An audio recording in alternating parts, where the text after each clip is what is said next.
So we'll begin by doing the preliminary prayers and then once again guided meditation, both breath meditation as well as love and kindness meditation, briefly, and then I'll give a Dharma talk on right speech today, continuing on from last week.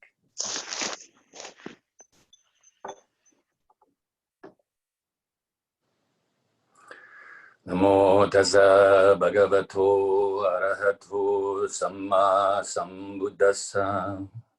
Namo Tassa Bhagavato Arahato SammaSambuddhassa. Namo Tassa Bhagavato Arahato SammaSambuddhassa. Buddham Saranam Gacchami. Dhammam Saranam Gacchami, Sangham Saranam Gacchami, Dutiyampi Buddham Saranam Gacchami, Dutiyampi Dhammam Saranam Gacchami, Dutiyampi Sangham Saranam Gacchami, Tatayampi Buddham Saranam Gacchami, Tatayampi Dhammam Saranam Gacchami, Tatayampi Sangham Saranam Gacchami. Namo Buddhaya, Namo Dharmaya, Namo Sanghaya. Namo Buddhaya, Namo Dharmaya, Namo Sanghaya. Namo Buddhaya, Namo Dharmaya, Namo Sanghaya. I take refuge until I am enlightened in the Buddha, the Dharma, and the Sangha. Through the positive potential I create by practicing the 6 paramitas, may I soon attain enlightenment in order to benefit all sentient beings. I take refuge until I am enlightened in the Buddha, the Dharma, and the Sangha. Through the positive potential I create by practicing the 6 paramitas, may I soon attain enlightenment in order to benefit all sentient beings. I take refuge until I am enlightened in the Buddha, the Dharma, and the Sangha. Through the positive potential I create by practicing the 6 paramitas, may I soon attain enlightenment in order to benefit all sentient beings. May all sentient beings have happiness and its causes. May they be free from suffering and its causes. May they never be parted from their happiness beyond suffering.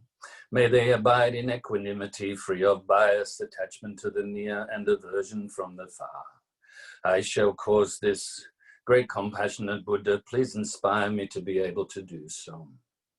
Reverently, I prostrate with my body, speech, and mind, and present clouds of every types of offerings, actual and mentally transformed. I confess all of my negative actions accumulated since beginningless time, and rejoice in all the virtues of all holy and ordinary beings. Please remain until cyclic existence ends, and turn the wheel of Dharma for all sentient beings. I dedicate the virtues of myself and others to the great enlightenment. However innumerable all sentient beings are, I vow to save them all. However inexhaustible my delusions are, I vow to extinguish them all. However immeasurable the Dharma teachings are, I vow to master them all. However endless the Buddha's way is, I vow to follow it completely. Om Mani Padme Hum. Om Mani Padme Hum. Om Mani Padme Hum. Tayata Hum Gate Gate Paragate Parasamgate Bodhi Soha. Tayata Hum Gate Gate Paragate Parasamgate Bodhi Soha. Tayata Hum Gate Gate Paragate Parasamgate Bodhi Soha. So now, while maintaining a relaxed mind, clear mind as much as possible, good concentration, we'll engage in the practice of meditation. So get yourself comfortable And the first part is to release the tension in the body, which will also help to release any tension in the mind. So beginning at your feet, the toes, the balls of the feet, the arches, the heels, release any tension that you may have.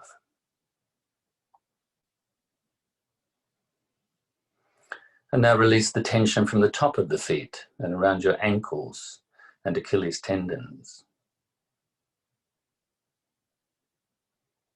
And now your lower legs, your calf muscles, and on and around your shin area.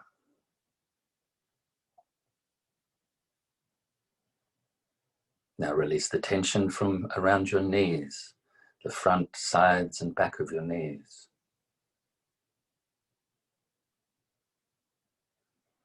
And now the upper leg, the quad muscles at the front and the hamstrings at the back. And now from your midsection area, the glute muscles, hip flexor muscles, and the groin muscles.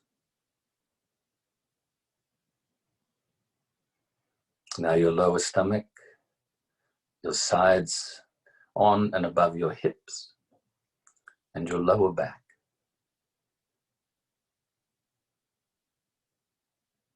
Further up your stomach and your sides, and to the center of your back.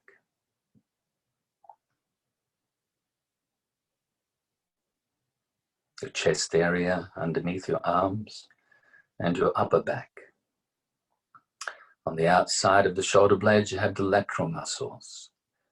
And pay particular attention to the rhomboid muscles that are in between the spine and the shoulder blades on each side.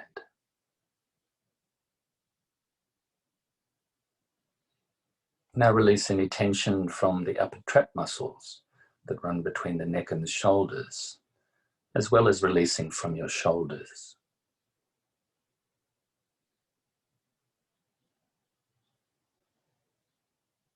From your upper arms, the biceps and triceps, your elbows, forearms, wrists, hands, fingers, and thumbs.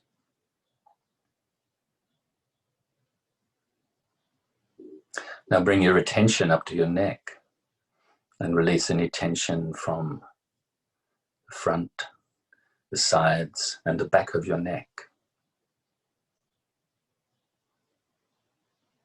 And now the back of your head and the sides of your head, around your ears and temples.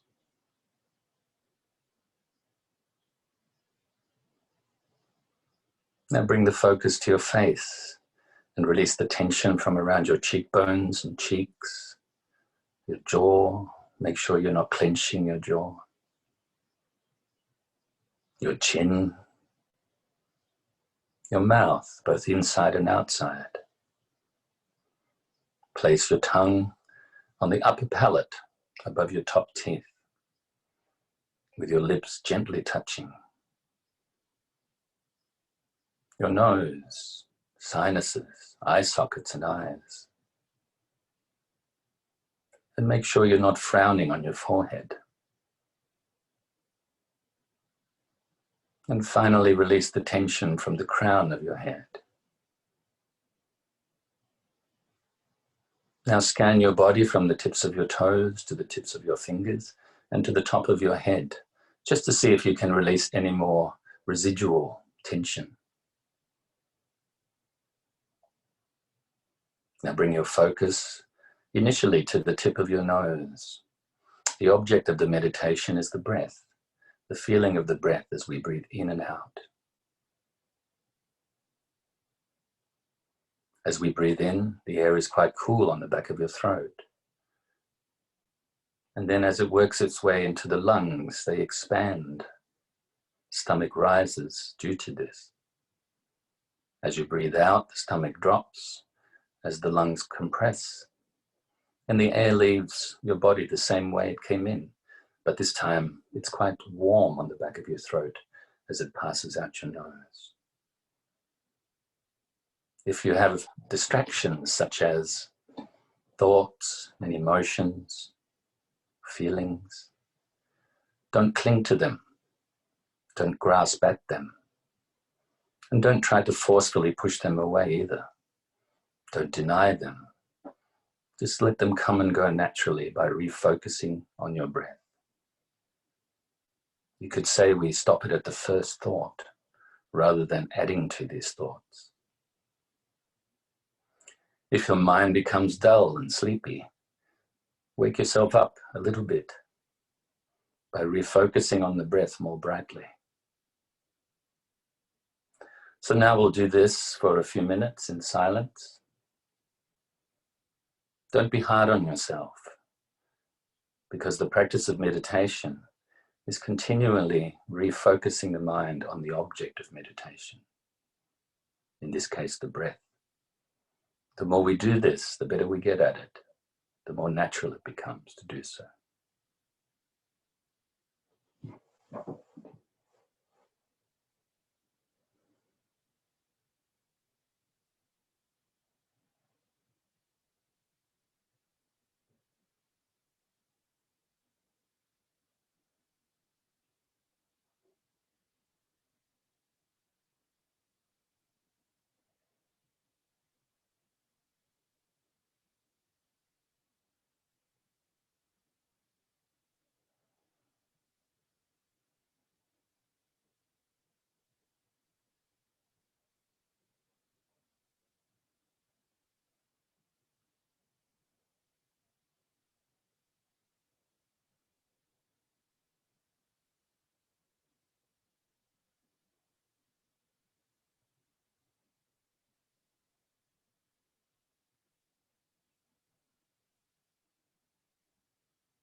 Your mind may have wandered onto thoughts or stories in your mind.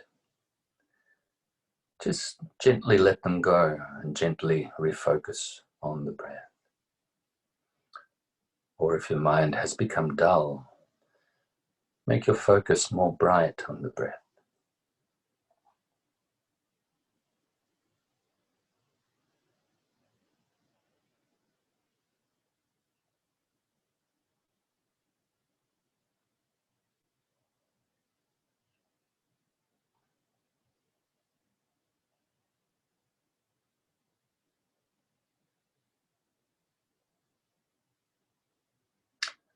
And now you can feel very pleased with yourself, very happy with yourself that you've given yourself the opportunity to get to know your mind more.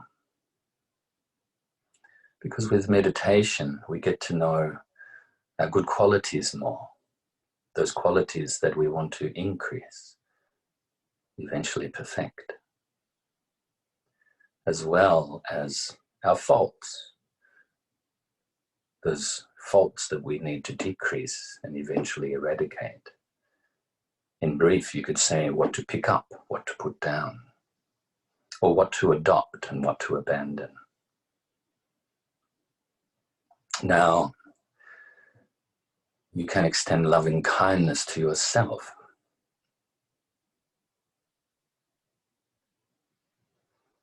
Wishing that you have happiness and the causes of happiness,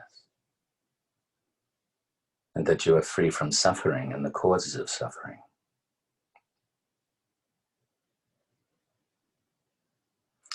Fill yourself with universal loving kindness.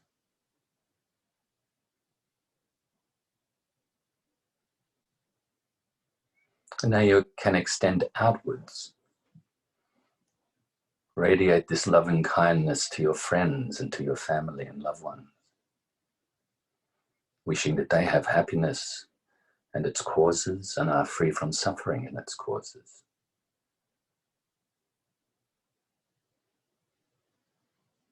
Radiating slowly this loving kindness outwards even further to include strangers, those people that you may know just a little bit or not at all. Continually radiate this loving kindness outwards, now to also include enemies, those people that you may find very difficult. Wishing that all the people, yourself, your friends, the strangers, the enemies, have happiness and its causes and are free from suffering and its causes.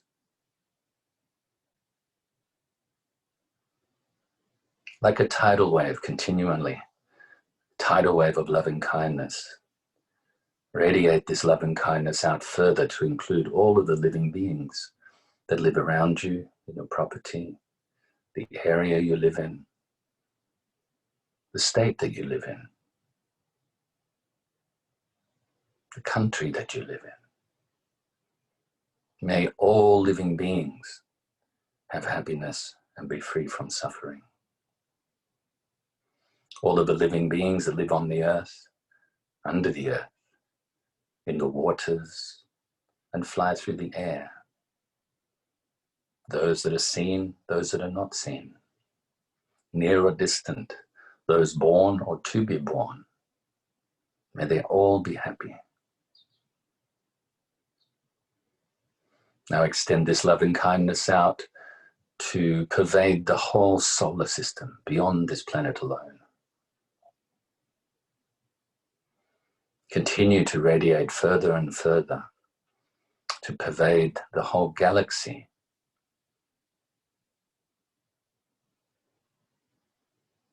And the whole universe.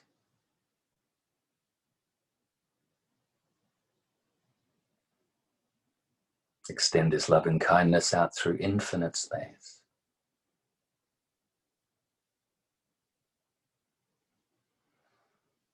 May we all have happiness and the causes of happiness, and be free from suffering and the causes of suffering. And may we all swiftly attain unsurpassed supreme enlightenment.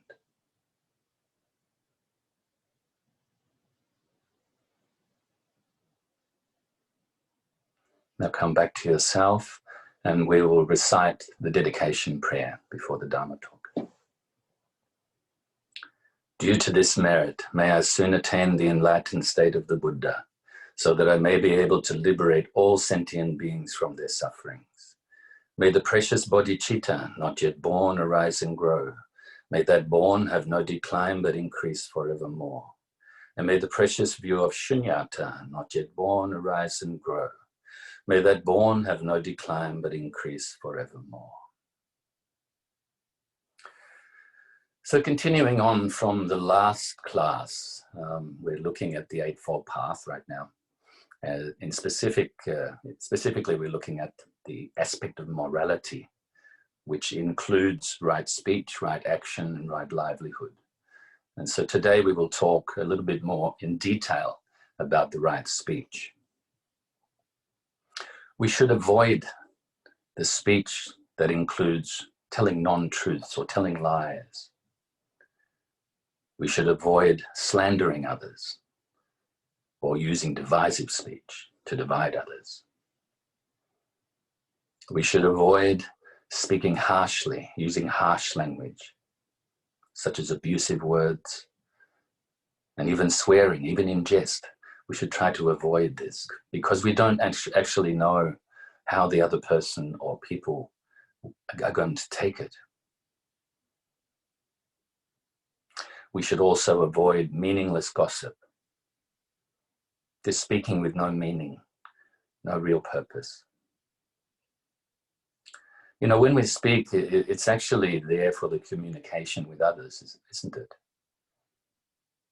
I like to say that if we have to only speak to ourselves, it's best we remain silent. And it is also like this with the mind.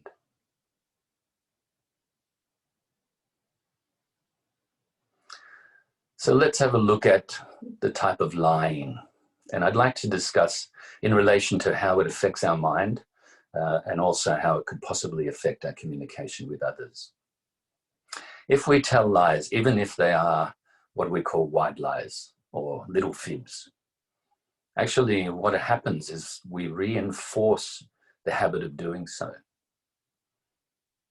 So if you're speaking non-truth, then this stops us from speaking the truth. And therefore, our mind cannot abide in the truth. The first person that we are tricking or lying to is ourselves. The more we lie, the more we have to cover the lie. The more we reinforce the habit of doing so. And even in some extreme cases, we may even start to believe our lie. If this is the case, like I said, how can we abide in the truth? How can we ever know the truth if we ourselves are lying to ourselves as well as lying to others? Now, of course, there's many things that we don't need to say. If you don't think that it's going to be helpful to say anything, even if it is the truth, if you don't think it's going to benefit the person or people that you're talking with, then we should abstain from speaking at all, or say some things that are nicer. We should speak to others just as we would like to be spoken to ourselves, with respect, you know, with appreciation, as clear as possible. Then it is more likely that the other people will be very happy with our speech, maybe even learn from us, or we can learn from them more, because truthfulness is being radiated.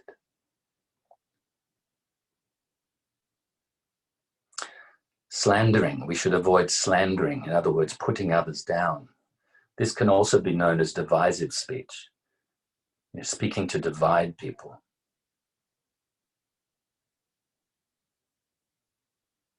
Obviously, this is not conducive to uniting people, to helping people be more friendly to each other, to be able to radiate love and kindness and compassion to each other, true care.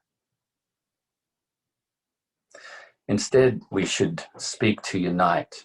We should speak to only cause some sort of harmony, some sort of understanding. The third type of wrong speech that we need to avoid is using harsh language. Now, of course, it's up to the other person. If we're speaking to another person, it's up to them how they take it. But we should do our very best to not be abusive with our words, with our language that we use, to not be harsh, and try to speak, you could almost say sweetly, at very least, as skillfully as possible, to be able to get the message across clearly, with understanding. We should also avoid gossiping. Now, some people may think, oh, gossiping is not so bad. It's not, it doesn't necessarily have to be engaged with the other types of speech that we should avoid. But actually, if we are speaking meaninglessly, how can we have meaningful conversations? When we have meaningful conversations, this gives rise to understanding, to good communication.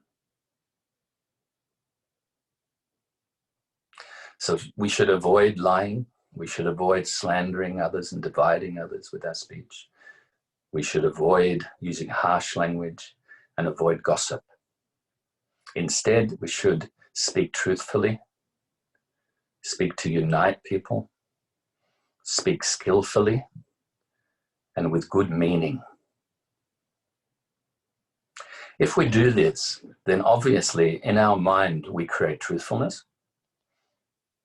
We have some sort of harmony, some sort of clarity mentally. There's nothing we feel bad about. We're not trying to cover anything up to ourselves or to others. Whatever we say leaves an imprint on our consciousness. And likewise, whatever we do leaves an imprint on our consciousness.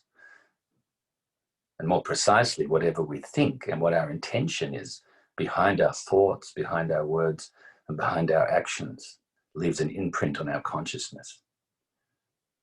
With negative thoughts, speech and actions, we leave a negative karmic imprint on our consciousness that will ripen as unsavory conditions at some time in the future. If we have good intentions behind our thoughts, our speech and our actions, this leaves a positive karmic imprint on our consciousness and will eventually arise as good conditions, savory conditions, conditions that we want, conditions of happiness, calmness, understanding. So in relation to speech, quite often we're a bit what we call flippant, or a little like we don't care. We just speak. We speak to maybe try to impress others. Sometimes speak because we just have the habit of speaking. Like I said earlier, we should be silent more so that we can reflect on our intentions and our mental attitude. And also give ourselves the opportunity to think clearly about what we need to say and to whom we say it.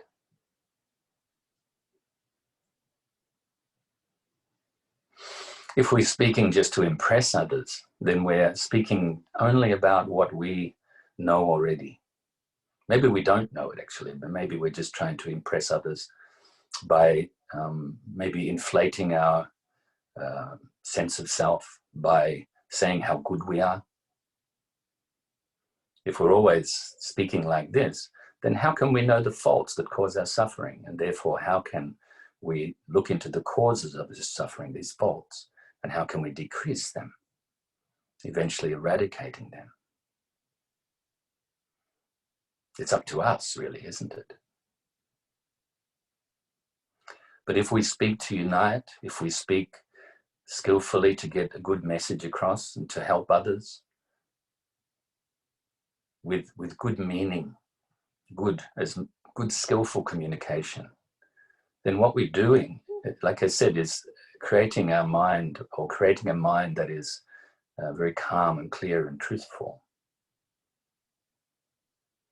as well as helping others to do likewise. You could say we should lead by example. You know, whether we think we're leading or not, I think we're all leaders. You could say we're all teachers and we're all students at the same time.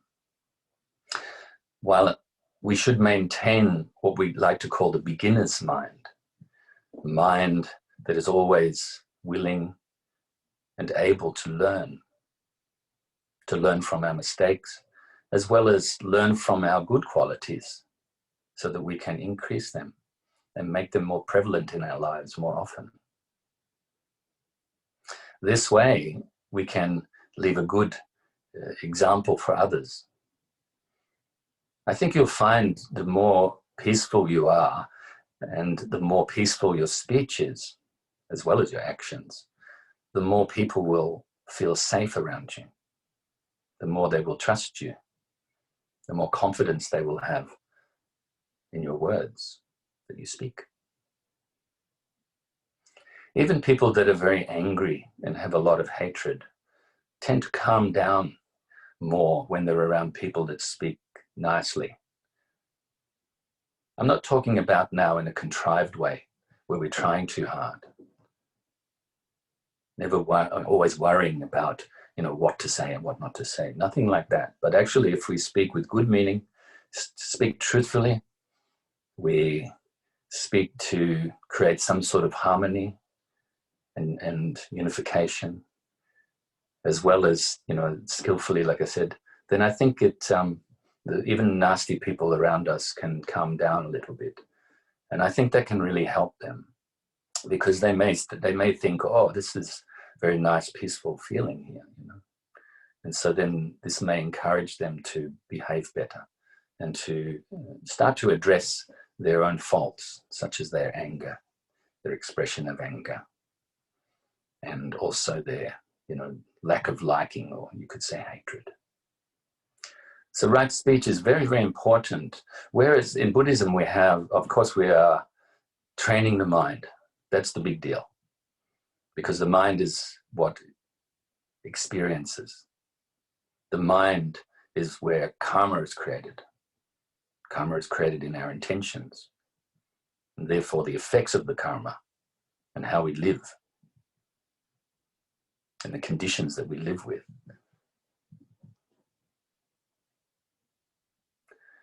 But speech and our physical actions can help us maintain this good intention in our mind. Of course, like I said, the mind is the chief. The attention behind our speech and our action is of utmost importance. But if we can regulate our speech to be truthful, to speak to unite, to speak skillfully, and speak with meaning, if we can regulate our speech to be like this, then what we are doing is we are leaving the positive imprint on our consciousness. And like I said, we are helping others to have a good feeling as well. And therefore, most likely leaving positive imprint on their consciousness themselves. If we can regulate our actions, likewise, once again, this will help the mind to calm down. If you think in your life, when you're really busy, your mind's busy, even your speech is busy, maybe even confused, maybe difficult to get the words out that your mind is thinking about. And then your actions also may be confused, too rushed. Then I think you can, if you think about the times when we've been like that, or when you've been like that, I think you can see that it causes stress for yourself. Some sort of mental and physical tension. But if we speak in a good way, the right speech taught by the Buddha, then this can create some sort of happiness in ourselves, can create a lack of tension. We're more relaxed, more calm. We're not down on ourselves. I think, speaking about that, I think us human beings maybe are not kind enough to ourselves. So that's where the loving kindness meditation comes in. Who do you express the loving kindness to first? You express it to yourself. Because if you don't express it to yourself, how do you know that it's nice? How do you know it feels good to be kind to yourself? And then how do you know then how to radiate it outwards to others? During that meditation, we radiate it to our family and friends first. It's actually very easy to do so most of the time, unless we're arguing with them or something. And then we progress on to strangers, those beings that we actually don't really have an attachment to, an aversion from. So it's still reasonably easy to do. It may be difficult to think about the people that you want to radiate this to in the beginning, but it's actually not that difficult. Then, of course, we radiate out to those that we may regard as enemies. This is much more difficult to do. So you can see the very skillful methods the Buddha taught in this loving kindness meditation, or metta bhavana. Slowly expanding the mind, with loving kindness. It begins with ourselves. This loving kindness fills our being. Then we expand outwards to those people that it's very easy to express loving kindness to. And then we even more so to those people that probably we don't really care about. And then, of course, those ones that we have an aversion to, and sometimes even hate them or something like that, that we may find them very, very difficult.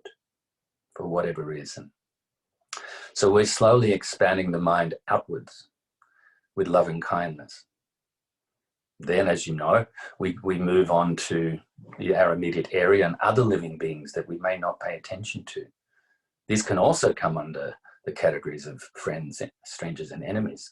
Those creatures that we have an affinity towards, such as our pets maybe, or maybe somebody likes kangaroos or whales or something, you know, and we can express